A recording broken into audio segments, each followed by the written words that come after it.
I don't belong here. But yet here we are, all of us, because I loved you.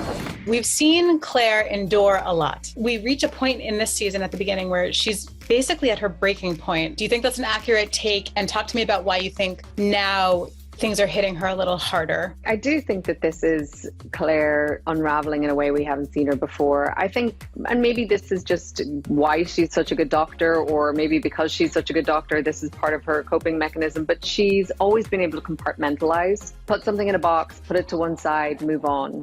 You know, we've seen this time and time again, to the point where sometimes I'd be like, is she Teflon? You know, but this event, this rape, this attack, this is something that has really shaken her to her core.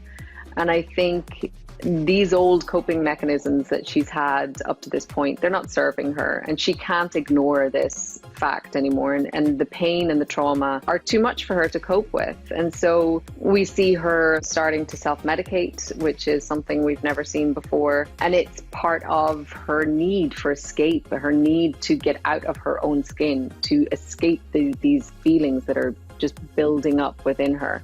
Props to the writers that they allowed this time and this space to exploring her journey of healing and recovery.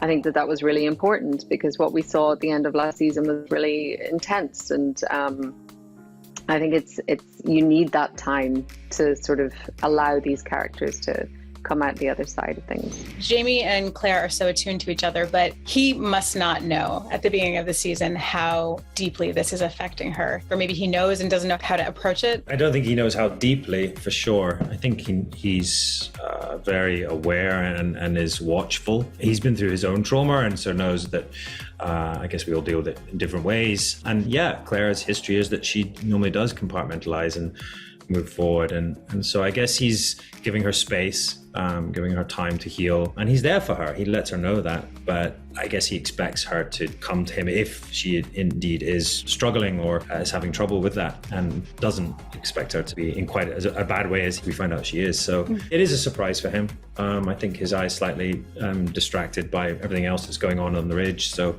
yeah, it's kind of sad that they lose track of each other, but of course, yeah, they do reconnect further down the line.